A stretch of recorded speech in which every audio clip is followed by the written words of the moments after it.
السلام علیکم ورحمۃ اللہ وبرکاتہ۔ سیرت النبی صلی اللہ علیہ وسلم کا جو سلسلہ چل رہا تھا اس کا اگلا حصہ پیش خدمت ہے۔ اس سے پہلے ہم نے پڑھا کہ دین اسلام کی تبلیغ کے لیے مختلف جگہوں میں خطوط بھیجے جا رہے تھے، جس میں قیصر شاہ روم کے نام جو خط لکھا گیا تھا، اس کے بعد ابو سفیان اور اس قیصر روم کا مکالمہ بھی ہم نے پڑھا، اور پھر بعد میں جو ابو سفیان نے کہا کہ اس کے بعد مجھے برابر یقین رہا کہ رسول اللہ صلی اللہ علیہ وسلم کا دین غالب آ کر رہے گا، یہاں تک کہ اللہ تعالیٰ نے میرے اندر اسلام کو جاگزیں کر دیا۔ اب اس کے آگے یہ قیصر پر نبی کریم صلی اللہ علیہ وسلم کے نامہ مبارک کا وہ اثر تھا جس کا مشاہدہ ابو سفیان نے کیا۔ اس نامہ مبارک کا ایک اثر یہ بھی ہوا کہ قیصر نے رسول اللہ صلی اللہ علیہ وسلم کے اس نامہ مبارک کو پہنچانے والے یعنی دحیہ کلبی رضی اللہ عنہ کو مال اور پارچہ جات سے نوازا، لیکن دحیہ رضی اللہ عنہ یہ تحائف لے کر واپس ہوئے تو حما میں قبیلہ جذام کے کچھ لوگوں نے ان پر ڈاکہ ڈال کر سب کچھ لوٹ لیا۔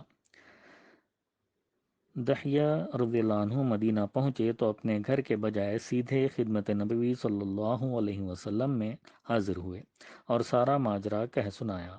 تفصیل سن کر رسول اللہ صلی اللہ علیہ وسلم نے زید بن حارث رضی اللہ عنہ کی سرگردگی میں 500 صحابہ کرام کی ایک جماعت حما روانہ فرمائی۔ زید رضی اللہ عنہ نے قبیلہ جذام پر شنجون مار کر ان کی خاصی تعداد کو قتل کر دیا اور ان کے چوپایوں اور عورتوں کو ہانک لائے۔ چوپایوں میں 1000 اونٹ اور 5000 بکریاں تھیں اور قیدیوں میں 100 عورتیں اور بچے تھے۔ چونکہ نبی کریم صلی اللہ علیہ وسلم اور قبیلہ جذام میں پہلے سے مصالحت کا عہد چلا رہا تھا، اس لیے اس قبیلے کے ایک سردار زید رضی اللہ عنہ بن رفاعہ جذامی نے جھٹ نبی کریم صلی اللہ علیہ وسلم کی خدمت میں احتجاج و فریاد کی۔ زید بن رفاعہ رضی اللہ عنہ اس قبیلے کے کچھ مزید افراد سمیت پہلے ہی مسلمان ہو چکے تھے، اور جب دحیہ رضی اللہ عنہ پر ڈاکہ پڑا تو ان کی مدد بھی کی تھی، اس لیے نبی کریم صلی اللہ علیہ وسلم نے ان کا احتجاج قبول کرتے ہوئے مال غنیمت اور قیدی واپس کر دیے۔ عام اہل مغازی نے اس واقعے کو صلح حدیبیہ سے پہلے بتلایا ہے، مگر یہ فاش غلطی ہے کیونکہ قیصر کے پاس نامہ مبارک کی روانگی صلح حدیبیہ کے بعد عمل میں آئی تھی۔ اسی لیے علامہ ابن قیم نے لکھا ہے کہ یہ واقعہ بلا شبہ حدیبیہ کے بعد کا ہے۔ منذر بن سعدی کے نام خط۔ نبی کریم صلی اللہ علیہ وسلم نے ایک خط منذر بن سعدی حاکم بحرین کے پاس لکھ کر اسے بھی اسلام کی دعوت دی، اور اس خط کو علا بن الحضرمی رضی اللہ عنہ کے ہاتھوں روانہ فرمایا۔ جواب میں منذر نے رسول اللہ صلی اللہ علیہ وسلم کو لکھا، اما بعد، اے اللہ کے رسول، میں نے آپ کا خط اہل بحرین کو پڑھ کر سنا دیا۔ بعض لوگوں نے اسلام کو محبت اور پاکیزگی کی نظر سے دیکھا اور اس کے حلقے بگوش ہو گئے، اور بعض نے پسند نہیں کیا، اور میری زمین میں یہود اور مجوس بھی ہیں، لہٰذا آپ صلی اللہ علیہ وسلم اس بارے میں اپنا حکم صادر فرمائیے۔ اس کے جواب میں رسول اللہ صلی اللہ علیہ وسلم نے یہ خط لکھا، بسم اللہ الرحمن الرحیم، محمد الرسول اللہ کی جانب سے منذر بن سعدی کی طرف، تم پر سلام ہو۔ میں تمہارے ساتھ اللہ تعالیٰ کی حمد کرتا ہوں جس کے سوا کوئی لائق عبادت نہیں، اور میں شہادت دیتا ہوں کہ محمد صلی اللہ علیہ وسلم اس کے بندے اور رسول ہیں۔ اما بعد، میں تمہیں اللہ عز و جل کی یاد دلاتا ہوں۔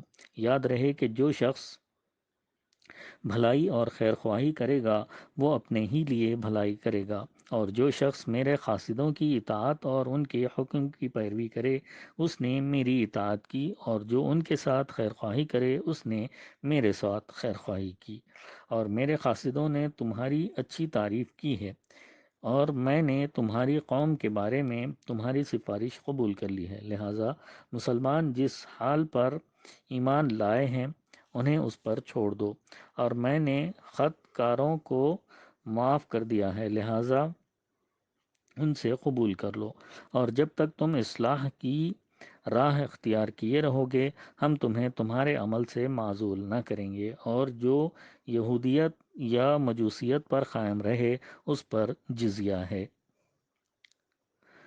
حوزہ بن علی صاحب یمامہ کے نام خط۔ نبی کریم صلی اللہ علیہ وسلم نے حوزہ بن علی حاکم یمامہ کے نام حسب ذیل خط لکھا۔ بسم اللہ الرحمن الرحیم، محمد الرسول اللہ کی طرف سے حوزہ بن علی کی جانب، اس شخص پر سلام جو ہدایت کی پیروی کرے۔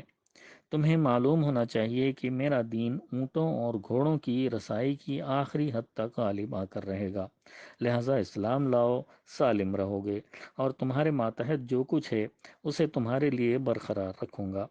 اس خط کو پہنچانے کے لیے بحیثیت قاصد سلیت رضی اللہ عنہ بن عمرو عامری کا انتخاب فرمایا گیا۔ سلیت رضی اللہ عنہ اس مہر لگے ہوئے خط کو لے کر حوزہ کے پاس تشریف لے گئے تو اس نے آپ رضی اللہ عنہ کو مہمان بنایا اور مبارکبادی دی۔ سلیت رضی اللہ عنہ نے اسے خط پڑھ کر سنایا تو اس نے درمیانی قسم کا جواب دیا اور نبی کریم صلی اللہ علیہ وسلم کی خدمت میں یہ لکھا: آپ صلی اللہ علیہ وسلم جس چیز کی دعوت دیتے ہیں اس کی بہتری اور عمدگی کا کیا پوچھنا، اور عرب پر میری ہیبت بیٹھی ہوئی ہے، اس لیے کچھ کارپردازی میرے ذمے کر دیں، میں آپ صلی اللہ علیہ وسلم کی پیروی کروں گا۔ اس نے سلیت رضی اللہ عنہ کو تحائف بھی دیے اور حجر کا بنا ہوا کپڑا بھی دیا۔ سلیت رضی اللہ عنہ نے یہ تحائف لے کر خدمت نبوی صلی اللہ علیہ وسلم میں واپس آئے تو ساری تفصیلات گوشہ گزار کی۔ نبی کریم صلی اللہ علیہ وسلم نے اس کا خط پڑھ کر فرمایا: اگر وہ زمین کا ایک ٹکڑا بھی مجھ سے طلب کرے گا تو میں اسے نہ دوں گا، وہ خود بھی تباہ ہوگا اور جو کچھ اس کے ہاتھ میں ہے وہ بھی تباہ ہوگا۔ پھر جب رسول اللہ صلی اللہ علیہ وسلم فتح مکہ سے واپس تشریف لائے تو جبرائیل علیہ السلام نے یہ خبر دی کہ حوزہ کا انتقال ہو چکا ہے۔ نبی کریم صلی اللہ علیہ وسلم نے فرمایا: سنو، یمامہ میں ایک کذاب نمودار ہونے والا ہے جو میرے بعد قتل کیا جائے گا۔ ایک کہنے والے نے کہا: یا رسول اللہ صلی اللہ علیہ وسلم، اسے کون قتل کرے گا؟ آپ صلی اللہ علیہ وسلم نے فرمایا: تم اور تمہارے ساتھی، اور واقعتاً ایسا ہی ہوا۔ حارث بن ابی شمر غسامی حاکم دمشق کے نام خط۔ نبی کریم صلی اللہ علیہ وسلم نے اس کے پاس ذیل کا خط رقم فرمایا: بسم اللہ الرحمن الرحیم، محمد رسول اللہ کی طرف سے حارث بن ابی شمر کی طرف، اس شخص پر سلام جو ہدایت کی پیروی کرے اور ایمان لائے اور تصدیق کرے، اور میں تمہیں دعوت دیتا ہوں کہ اللہ پر ایمان لاؤ جو تنہا ہے اور جس کا کوئی شریک نہیں، اور تمہارے لیے تمہاری بادشاہت باقی رہے گی۔ یہ خط قبیلہ اسد بن خزیمہ سے تعلق رکھنے والے ایک صحابی شجاع رضی اللہ عنہ بن وہب کے بدست روانہ کیا گیا۔ جب انہوں نے یہ خط حارث کے حوالے کیا تو اس نے کہا: مجھ سے میری بادشاہت کون چھین سکتا ہے؟ میں اس پر یلغار کرنے ہی والا ہوں اور اسلام نہ لایا۔ شاہ عمان کے نام خط۔ نبی کریم صلی اللہ علیہ وسلم نے ایک خط شاہ عمان جعفر اور اس کے بھائی عبد کے نام لکھا۔ ان دونوں کے والد کا نام جلندی تھا۔ خط کا مضمون یہ تھا: بسم اللہ الرحمن الرحیم، محمد بن عبداللہ کی جانب سے جلندی کے دونوں صاحبزادوں جعفر اور عبد کے نام، اس شخص پر سلام جو ہدایت کی پیروی کرے۔ اما بعد، میں تم دونوں کو اسلام کی دعوت دیتا ہوں۔ اسلام لاؤ، سلامت رہو گے، کیونکہ میں تمام انسانوں کی جانب اللہ تعالیٰ کا رسول ہوں، تاکہ جو زندہ ہے اسے انجام کے خطرے سے آگاہ کر دوں اور کافرین پر قول برحق ہو جائے۔ اگر تم دونوں اسلام کا اقرار کر لوگے تو تم ہی دونوں کو والی اور حاکم بنا دوں گا، اور اگر تم دونوں نے اسلام کا اقرار کرنے سے گریز کیا تو تمہاری بادشاہت ختم ہو جائے گی، تمہاری زمین پر گھوڑوں کی یلغار ہوگی اور تمہاری بادشاہت پر میری نبوت غالب آ جائے گی۔ اس خط کو لے جانے کے لیے ایلچی کی حیثیت سے عمرو بن العاص رضی اللہ عنہ کا انتخاب عمل میں آیا۔ ان کا بیان ہے کہ میں روانہ ہو کر عمان پہنچا اور عبد سے ملاقات کی۔ دونوں بھائیوں میں یہ زیادہ دور اندیش اور نرم خو تھا۔ میں نے کہا، میں تمہارے پاس اور تمہارے بھائی کے پاس رسول اللہ صلی اللہ علیہ وسلم کا ایلچی بن کر آیا ہوں۔ اس نے کہا، میرا بھائی عمر اور بادشاہت دونوں میں مجھ سے بڑا مجھ پر مقدم ہے، اس لیے میں تم کو اس کے پاس پہنچا دیتا ہوں کہ وہ تمہارا خط پڑھ لے۔ اس کے بعد اس نے کہا، اچھا تم دعوت کس بات کی دیتے ہو؟ میں نے کہا، ہم ایک اللہ کی طرف بلاتے ہیں جو تنہا ہے، جس کا کوئی شریک نہیں، اور ہم کہتے ہیں کہ اس کے علاوہ جس کی پوجا کی جاتی ہے اسے چھوڑ دو، اور یہ گواہی دو کہ محمد صلی اللہ علیہ وسلم اللہ کے بندے اور رسول ہیں۔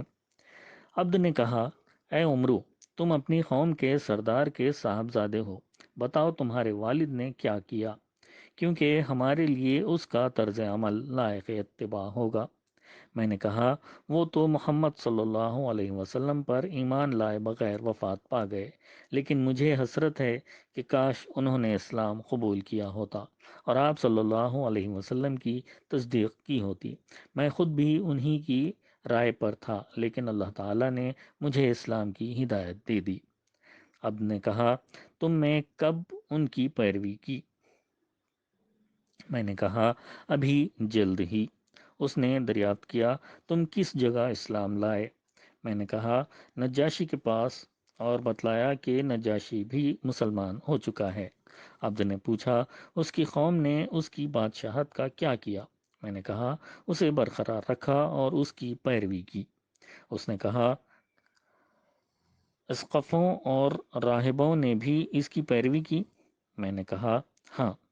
عبد نے کہا، اے عمرو، دیکھو کیا کہہ رہے ہو، کیونکہ آدمی کی کوئی بھی خصلت جھوٹ سے زیادہ رسوا کن نہیں۔ میں نے کہا، میں جھوٹ نہیں کہہ رہا ہوں، اور نہ ہم اسے حلال سمجھتے ہیں۔